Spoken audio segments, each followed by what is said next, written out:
this point in first service that today I'm preaching on what it looks like when the gospel shows up in a place for the first time, having never actually done that personally. And here we have folks that are doing it. It's a bit humbling. This is my favorite passage to preach on in the entire Bible. In fact, I'm only supposed to preach halfway through the passage today, break it into two pieces and do the second half next week. But because that breaks the story up at a critical point, I'm actually going to preach both weeks' worth of content. So who knows, this might double the length of my sermon up to about 20 minutes.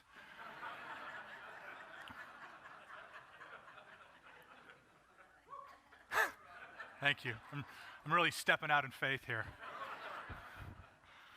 So because I'm going to preach 2 weeks worth of content today, we're going to double back next week and take a look at some of the implications of today's passage and talk about how to put it into practice. We'll talk about how we can be a bit more biblical in light of today's teachings. So let's begin. We start in the heart of the ancient world, in that place where Western culture was born. The city is Athens, Greece, and it is nearly 600 years before the birth of Christ. In the heart of Athens was a hill called the Areopagus, and it is a significant hill. Let me show you a couple of pictures. The Areopagus is actually the small hill in the foreground here. In the background, you can see that it's dwarfed by the Parthenon, that ancient center of worship. Another picture a bit more directly overhead.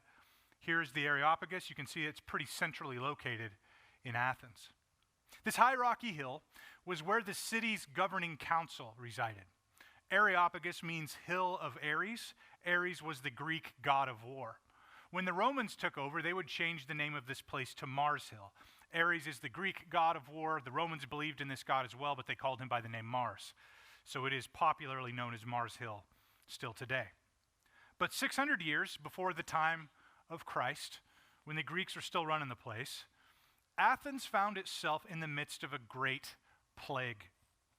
A local priestess, who you and I would consider a godless outsider, a local priestess had declared that the plague was the result of heinous war crimes committed by a Greek king against a foreign king and his army.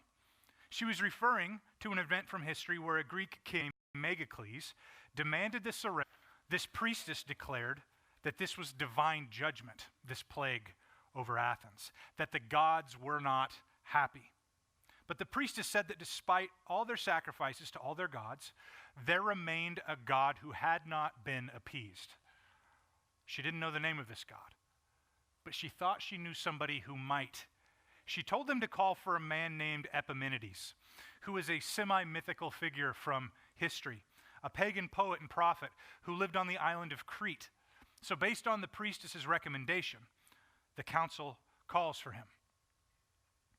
When Epimenides was brought to Athens, he quickly noticed that there were altars to gods of all sorts on every corner. When he came before the council, he immediately began to tell them how to deal with the plague. He instructed them to do the following. Tomorrow morning, bring a herd of unfed, hungry sheep to the grassy slopes at the base of the Areopagus. They must be hungry sheep. Epimenides said this was necessary for 3 reasons. First reason, even with all the altars in Athens, there is an unknown God you have not made an altar for. Secondly, this God may be great enough and good enough to do something about this plague. And third, if this God is great and good, he might be willing to forgive you and acknowledge your ignorance and call upon him. If you acknowledge your ignorance and call upon him. So, based on these recommendations, they're completely out of ideas. They decide to take him up on this idea. So the next morning, a herd of unfed, hungry sheep are brought to the slopes at the base of the Areopagus, and they are released. And as they walked out, a number of the healthiest, supposedly hungriest sheep simply laid down as if they were completely satisfied. So the elders of Athens were shocked. If it had just been one sheep, they would have thought it was sick. But a number of these healthy, hungry sheep to Epimenides' unknown God. The citizens heaped flowers on the altars, and they even made a statue commemorating Epimenides. But as people are prone to do, they soon forgot.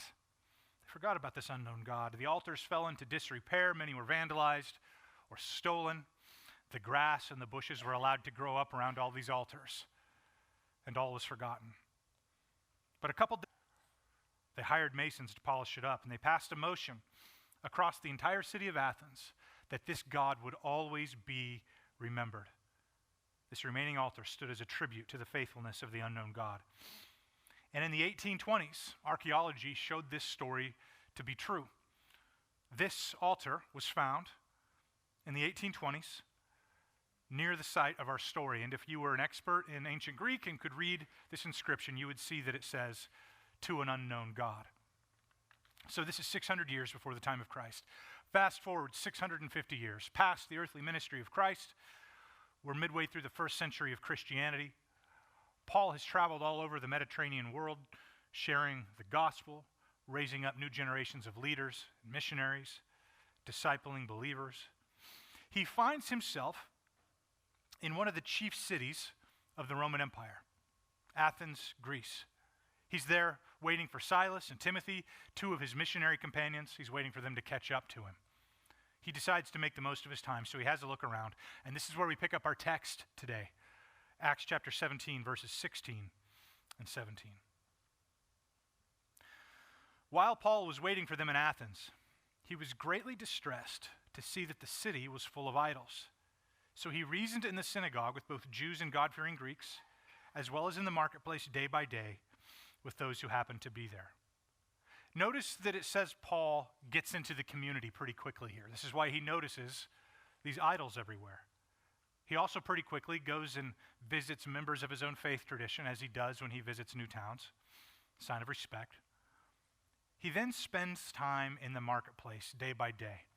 And here's why I want to camp out for a couple of minutes. This idea of the marketplace, why it was so important and why it remains so important in our own time. The Greek word for marketplace is agora. It means marketplace. It can also mean civic center. It is that place in any ancient city in the Roman world where goods were traded, where friends caught up with one another, where you got a bite to eat, where news was shared, where life was lived. And Paul sets up shop there. It was the best place for him to get an idea of what it looked like to live in Athens. Best place for him to figure out what people in this city cared about. So he's conversing with them actively day by day. This probably shouldn't come as a surprise to us. You might remember over in 1 Corinthians 9, Paul says this, "I have become all things to all people, so that by all possible means I might save some. I do all this for the sake of the gospel, that I may share in its blessings."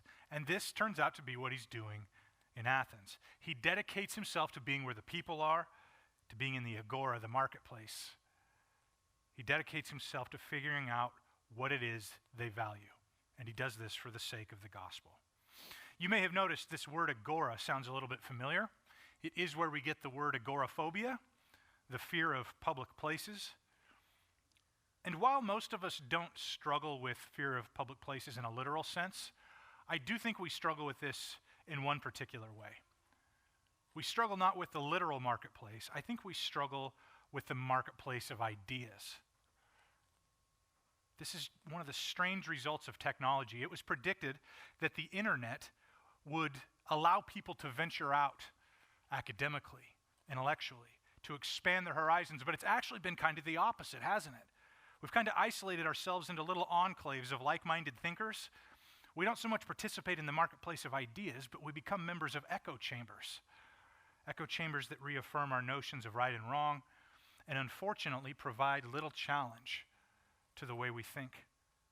And I think we got to get out not only into the literal marketplaces, but we've got to get out into... This sounds a little familiar, doesn't it? You might remember a couple of years ago the famous, "There's probably no God. Now stop worrying and enjoy your life." So this is maybe the ancient modern cousin to Epicurean thought. Now, Stoics, on the other hand, were quite different. They believed the gods existed and were everywhere and existed in everything. They thought people should live in harmony with nature. They should be as independent as possible. But the thing they're probably most known for is this idea: the truly enlightened will refuse to show joy or sorrow or any emotion at all. You know,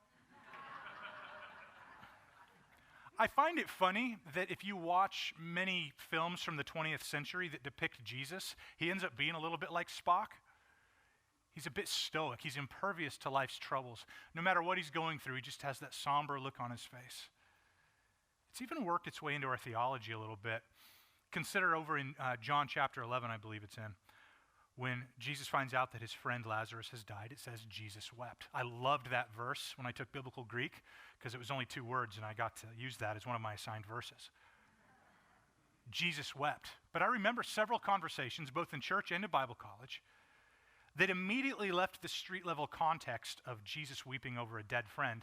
It immediately goes to the 30,000-foot theological view and says, why is Jesus crying if he's just going to bring this guy back to life in a couple minutes? People think about it and they say, oh, I know. He's not crying because he's sad. He's crying for the sake of others. There is something in us that is uncomfortable with Jesus experiencing human emotion, which should probably trouble us on some level, because if we believe that Jesus didn't experience human emotion, it would call into question the nature of the incarnation. Was he fully human? Friends, he did experience emotion. Without sin, but he experienced emotion. Jesus was no Stoic. So let's meet these folks, the Epicureans and the Stoics. Verse 18. A group of Epicurean and Stoic philosophers began to debate with him. Some of them asked, what is this babbler trying to say? Others remarked, he seems to be advocating foreign gods. They said this because Paul was preaching the good news about Jesus and the resurrection. So the Epicureans and the Stoics initially mock Paul. They call him a babbler. Vocational and religious matters, this would include the introduction of foreign gods. So even though they call him a babbling advocate of foreign gods, borrowing ideas from all over the place, they still invite him to speak. And why is this? Well, if nothing else, he's interesting, right? 20 and 21. You are bringing some strange ideas to our ears, and we would like to know what they mean. All the Athenians and the foreigners who lived there spent their time doing nothing but talking about and listening to the latest ideas.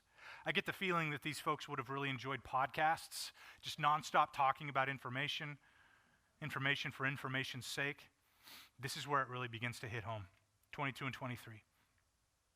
Paul then stood up in the meeting of the Areopagus and said, people of Athens, I see that in every way you are very religious. For as I walked around and looked carefully at your objects of worship, I even found an altar with this inscription, to an unknown God. So you are ignorant of the very thing you worship, and this is what I am going to proclaim to you. We begin to see why the story of Epimenides is so important. The work that God had begun 650 years earlier through a pagan priestess and prophet is now being revealed in its fullness through the Apostle Paul. What was once a shadow is now being brought fully into the light. My guess is that some of us find this idea a little bit troubling. The idea that God is somehow revealing in some small way the gospel through ancient outsiders. If you've heard me preach a few times, you've probably heard me say something like this. God is always up to something everywhere, all the time, without exception. It's not so much that we take the gospel someplace, it's that we find out what God is doing in those places and we partner with it and we reveal the story more fully. God is already at work wherever we go. Consider those of you who might be involved in international missions, considering whether or not to go on a trip like to Brazil. Consider those of you who are struggling to make inroads into your communities or getting to know your neighbors. Be at peace and know that God is already at work in every situation that is on your heart. God has a job for you to do. It's your job to figure out what God is up to and participate in it. Remember the story of Paul at the Areopagus. God was already at work in Athens in ways that most of us couldn't have imagined. So Paul builds credibility in the community. He's established a rapport. He's demonstrated that he's familiar with their history. He's developed relationships. And now he has earned the opportunity to share the gospel. Verses 24 and 25. The God who made the world and everything in it is the Lord of heaven and earth and does not live in temples built by human hands. Pause there for a minute. Remember that picture I showed you with the Areopagus in the foreground and the Parthenon in the background? Can you imagine if Paul points at that as he says this? The God who made the world and everything in it is the Lord of heaven and earth and does not live in temples built by human hands. I mean, what a powerful object lesson, right? And he is not served by human hands as if he needed anything. Look, God doesn't need your building and he doesn't need your priests. There's not a darn thing you can do for him. But he gets stories in Greek thought. This might have caught their attention. Another point of connection between the two groups. In the scriptures, the idea is laid out that it is God who appoints kings and boundaries of lands and ages of empires. This was an idea that was true in Greco-Roman thought. Again, just points of connection with his audience. Verse 27. God did this so that they would seek him and perhaps reach out for him and find him, though he is not far from any one of us. The idea that God is close to us is a Stoic belief as well as a biblical belief. Paul knows his audience and he preaches to them from his worldview and from their worldview. Verse 28, for in him we live and move and have our being. As some of your own prophets have said, we are his offspring. We see two quotes here. These are both quotes from Greco-Roman poetry. Many scholars believe that this first quote here, for in him we live and move and have our being, comes to us from guess who? Epimenides. And the second quote comes from another popular poet in the Greek-speaking world. So Paul, in this one conversation, he ties together hundreds of years of history and points to a God who is always working to redeem all people everywhere, all the time. And he uses quotes from pagan prophets and poets to do it. Friends, this is a gospel I can get behind. God is always at work everywhere. 29 through 31. Therefore, since we are God's offspring, we should not think that the divine being is like gold or silver or stone, an image made by human design and skill.